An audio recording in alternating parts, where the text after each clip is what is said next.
Hi, this is Desiree Wood from Real Women in Trucking, and I am going to share with you the presentation that we delivered in partnership with Truckers Movement for Justice this week on the Florida backhaul issue, perspectives from truck drivers to explain to the Florida Fruit and Vegetable Association the issues truck drivers are facing with regards to the brokers taking much of the rate and the regulations not being enforced. I was hoping to make this recording with the two other drivers that did the presentation with me, but I'm on the road and I wanted to get it out as soon as possible. You will see their slides and I'll do the best that I can. They both did a great job in person presenting this and presenting their their slides and telling their story about what they're experiencing with the freight rates.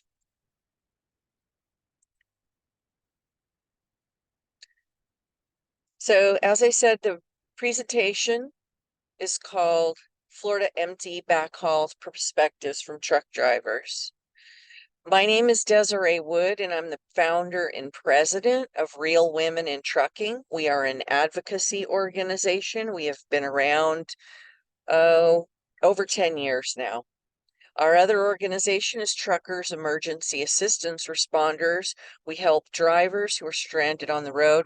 It's a charity organization, but I'm also an appointed member of the Florida Freight Advisory Committee and the Transportation Research Board Freight Planning and Logistics Committee. And from that appointment, or the Florida one actually, is how I came to know somebody with the Florida Fruit and Vegetable Association. And when we had a meeting and we talked about the Florida Empty Backhaul Report, which a lot of truck drivers don't know exists, I told them in the meeting that the report did not make sense from a truck driver's point of view. Their concerns were that we need more truck drivers because trucks leave empty from Florida using weigh in motion data. And I wanted to let them know that truckers leave empty because the freight rates in Florida do not justify them pulling the freight. So that is how we got this meeting with them to explain this issue.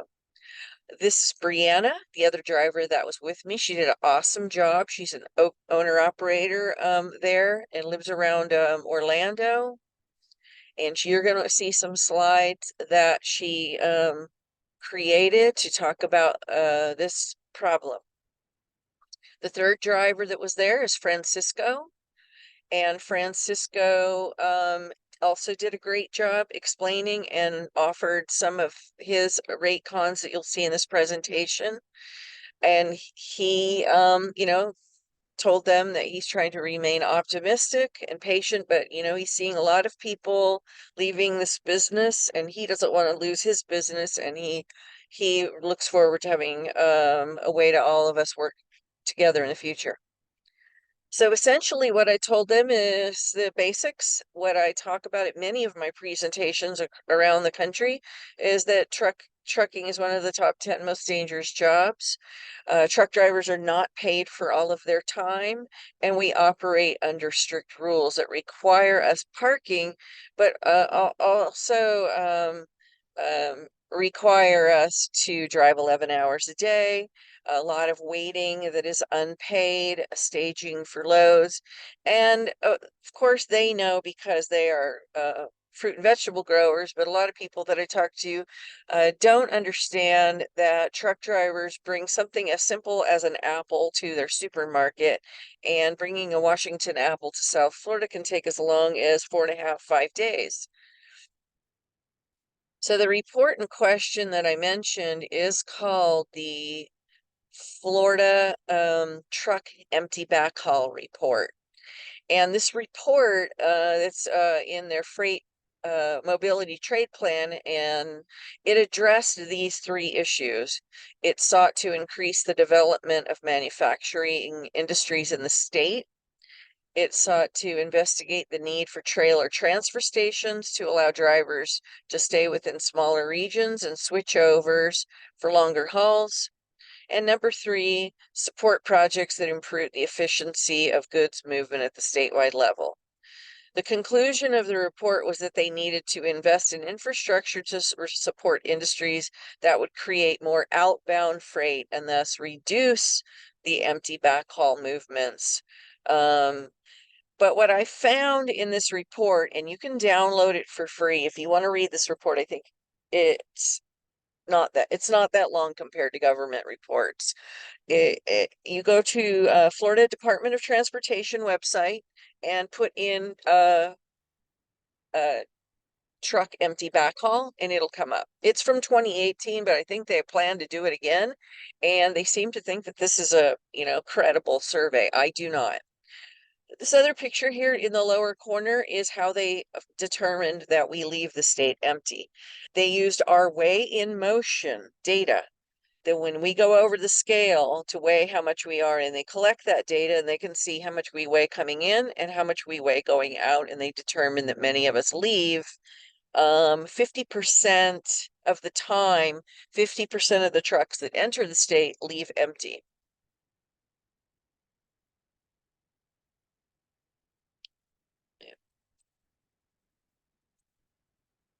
Okay. All right. Well, okay, here's my next slide. So the findings were that the empty trucks are negatively affecting the utility and efficiency of the trucking industry. And that's true. Their second finding, that even though the commercial trucks are deadheading north, the current hours of service regulations may delay this movement, and the lack of flexibility may combine with the commercial driver shortage that exacerbate supply chain disruptions. Okay, this is where I started having a problem with this, because we all know there's no driver shortage, number one. That is not the problem. And they did not talk to any truck drivers when they made this report. Yet this report is going to a lot of people in other areas of the transportation sector and supply chain who believe it is true. So we wanted to start talking about profitability. And this slide, Brita Nowak from Bratcat Express was supposed to be able to come to the event. She was not able to come. So her slide talks about that her truck must gross $6,000 in revenue per week to break even after fuel, truck, trailer payment, insurance payment, tolls, and paying her driver a decent wage. And then if she grosses $8,000 a week, she can pay herself for the hour she spends researching loads and calling brokers and filling out new carrier and broker packages, etc. She does mostly LTL produce, one pick, one drop, she says, are useless. And the time that it takes to load and unload, as we all know, cuts into profits, and it jeopardizes loads that she might want to book in advance. The next slide is from Brianna. And what she did first is she went to our website, Real Women in Trucking, where we have a freight rate calculator. And that freight rate calculator was created by a truck driver, Mr. Tilden Curl, who is a board member of OOIDA. And he used his own personal numbers from his own expenses to give an example of how you plug in numbers to the calculator, and it gives you a rate per mile at the bottom, and that rate per mile is your break-even point. That means you should never be pulling a load unless you were averaging that rate per mile, averaging the rate per mile, and you're not making a profit at your break-even point. That's only to cover your expenses. So this image over here on the right is a picture from the freight rate calculator, and you can see there's some numbers that are already kind of grayed out. You just write your actual numbers in there, It's free to anyone to use. Put a 0 if it doesn't apply to you. And when you go to the bottom, you'll see a whole dollar amount that it's adding up. And then it's doing a multiplication to tell you what your rate per mile is. So that when you call a broker and they're telling you what the load pays, and you do your math and you see, okay, that's not paying enough to get my rate per mile, you know that you're slowly but surely going to go bankrupt. So Brianna surveyed some drivers, and you can see on her table over here, these different drivers, A, B, C, and D, their rate per mile, and how many actual miles per week, based on how many actual miles per week. And then she has another table of what others assume that we need, saying that the brokers, how they're pricing the loads. This is an example that she gave, or one of her friends provided, on a load that has the rate and what the rate per mile is. But when they do the math on what she needs, it actually came at an operating loss of $623. The other one, same situation. The pickup, the destination, the miles, no detention, the rate per mile from the broker, and then the quick math of what the driver actually needed for their operating costs, which comes out that they operated at a $1,248.94 loss. Next, we spoke to them at the Florida Fruit and Vegetable Association about the existing FMCSA regulations that are already in place that are not being enforced. And we highlighted the ones that are the most problematic right now, and that is that the carriers are not able to see what the shippers are paying and what the broker is taking from the load. And we know that they are skimming a lot of profit, sometimes over 40%, that they are taking the fuel surcharges, and we are not being paid detention. We do not know if detention was paid, and it's just not trickling down to us, even when we provide documentation stamped in and out times to prove our detention hours. And I want to share with you right away that when I put this slide up on the screen and explain this, and that the FMCSA is not enforcing their own regulations, which is why we have gotten the Wild West that we have right now. Some of the leadership in that meeting at the Florida Fruit and Vegetable Association right away said, where is the FMCSA field office so that we can start helping to complain about them not doing their job and not investigating and enforcing. Folks, that's a great sign that they want to help. They understand it. If you think about it, farmers, which is what they are, corporate farms, they also have to deal with a regulating agency over everything they do, and that is the EPA. So they totally get it that they have this government agency that does not move very quickly, regulating the profitability of their business. We also presented the USDA Specialty Crops National Truck Rate Report. This was provided by William McKelvey. Thank you, Bill, for giving this to us. And we identified South Florida, where they believe that they have a truck shortage. But according to this report, they have an adequate availability of trucks in the region. And then we broke it down by the destinations of the report and the range of the dollar amount that the USDA. To be perfectly honest, this still is not a sustainable rate. So if you see here on this slide, you will see that I went and did the calculations for these destinations that are on this agriculture report to estimate the miles and the rate per mile that this report is saying. Still, when you compare it to the load rates on the board, it's significantly different. So we asked drivers to submit their screenshots from load boards of what they've seen recently, and we focused primarily on loads that are coming out of Florida, going elsewhere, and then I did the calculations to estimate the rate per mile based on the miles to get the dollar amount, and I included the pounds in some cases, because as we know, when you start getting into 40,000 plus pound loads, you're burning up all of your fuel, and that starts eating away at that rate. And if you're not getting a fuel surcharge, which many are not getting anymore, that starts really hurting. I also told them that the common practice of truck drivers has always been, if you're going to take a load into Florida, get your rate going in so that you have enough money left over in that included to put fuel in your tank to get out and deadhead to another state. But recently, you can barely get that rate when you're going in to Florida to get out. That's how bad it has become.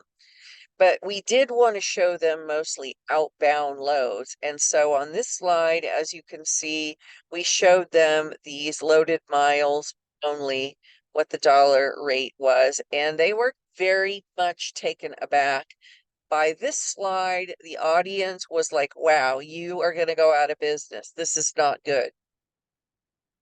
Here's some more rates that we did screenshot. I won't go over all of them, but you all can see that there is very rarely are you even going to get anything that's over $2 a mile. But those rates are usually intrastate. They're not going very far. This is a rate con that Francisco offered to share. It had 2 pickups and it had 2 drops, and it paid $1.83 a mile. But this is a region where there's a lot of traffic and a lot of tolls. So that very much eats away at this right away, not including the fuel.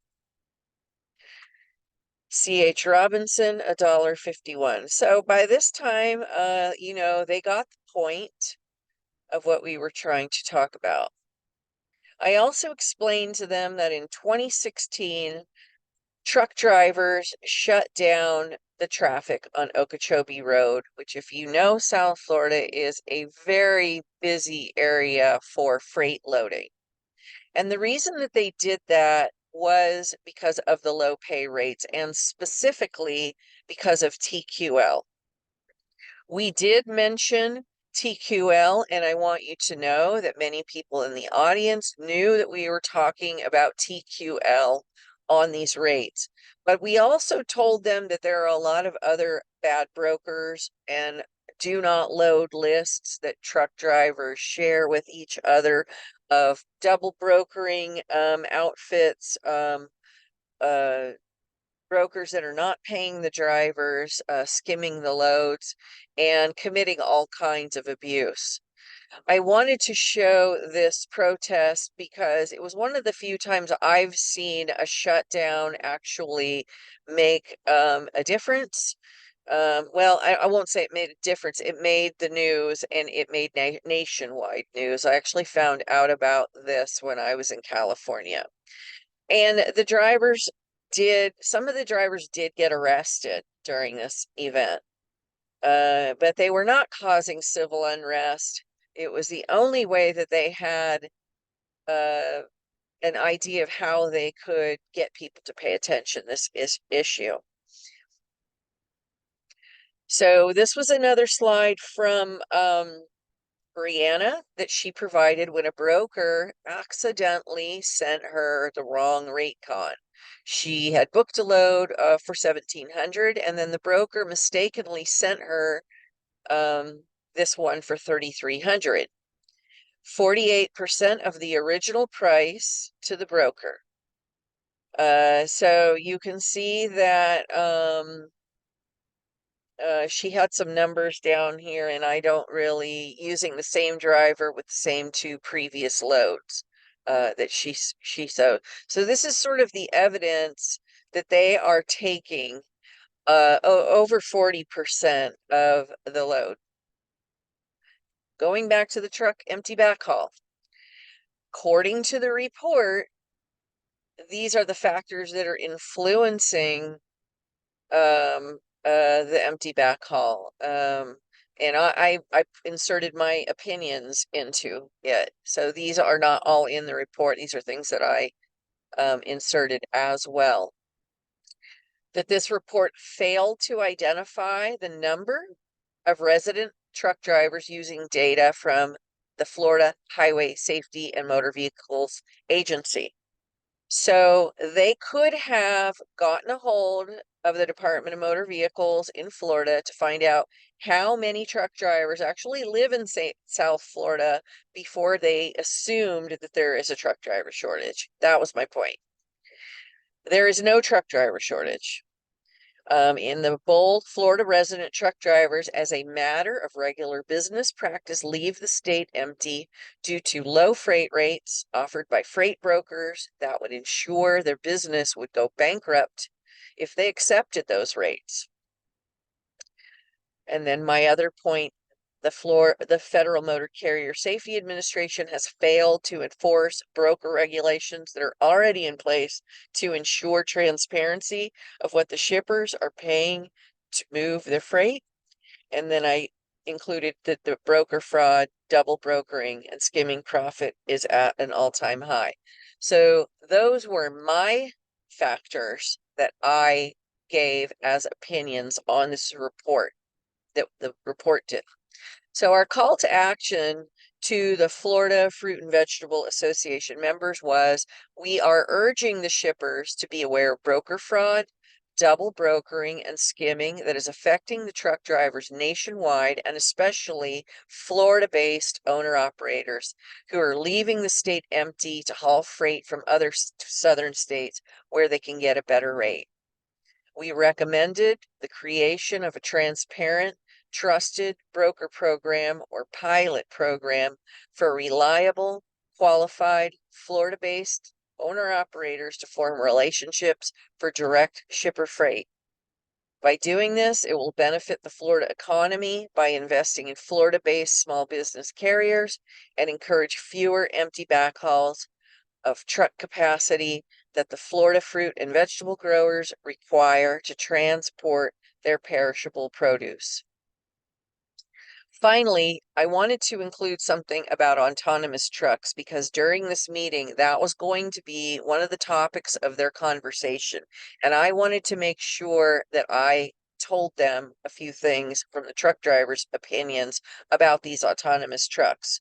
So I shared with them, number one, that my family we're finally migrant field workers, and my grandfather was a truck driver. That's his picture up in the corner. His name was Paul Fernandez, and Paul was a team truck driver.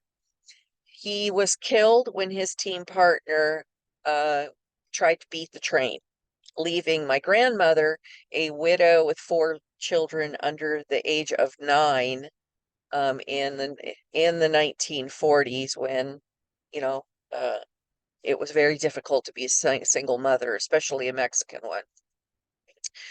So I wanted them to know that team driving requires trust, and sleeping on a moving truck is scary and difficult. Piloted autonomous is not the same as it is for a plane or a boat.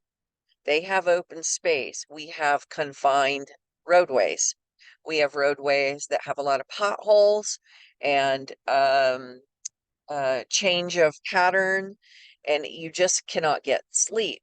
So when you have an autonomous truck that they are proposing that the driver is going to sleep while the truck drives, that just doesn't make sense.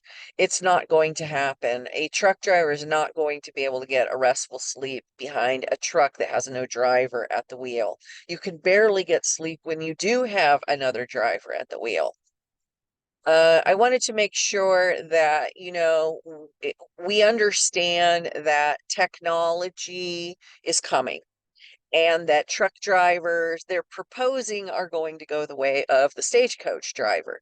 But there was a lot more, there are a lot more truck drivers, 3.5 million, than there were stagecoach drivers.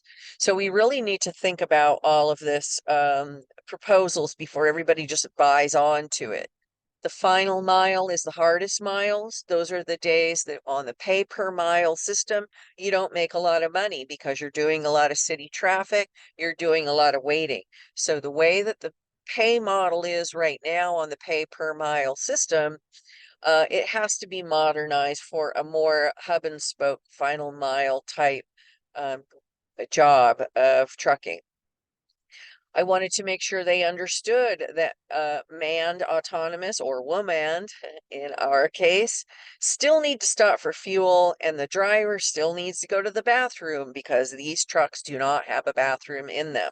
A lot of people do not know that. Truck drivers need to understand that you can't get too angry at these people because they were never told. This is a very mysterious industry to them. I also wanted to make sure they understand that electrified trucks will still need truck parking, so we still need to work on the truck parking issue. And we encourage them at their farms to not lock the gates after hours, but to leave them open and set aside an area where the drivers can park overnight or after they load if they're out of hours. I wanted to make sure they understood that truck parking is an equity issue, and so is the bathroom issue.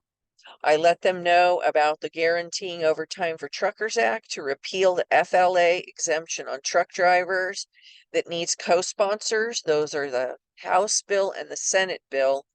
And I encourage more drivers to get involved too, to help call their representatives to support and co-sponsor this bill. Finally, I provided them the flyer from Truckers Movement for Justice to let them know about their primary initiatives, and that this presentation was in partnership with Truckers Movement for Justice and Real Women in Trucking. I gave them our contact information, and we answered questions for them. I want to let you guys know that there were brokers in the audience and they gave us their cards. They really wanted to work with us. I'm thinking maybe we should do a webinar with them to talk to them. They say they have also dealt with bad double brokers and people not paying, and offshore people, and they filed complaints themselves with DAT and Truck Stop. And I think they said that even the FBI. So they all wanted us to fill out a carrier packet. They're in Davie. They were called Good Logistics, GUYD Logistics.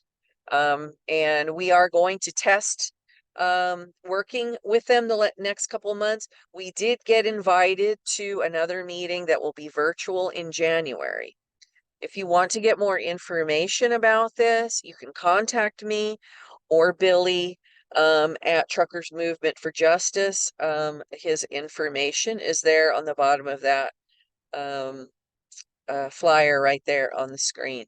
So I know this was a long presentation, but I know people were very eager to hear what we spoke about and how the meeting went, and it went absolutely excellent.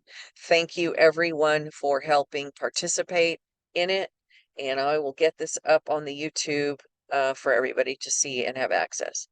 Thank you.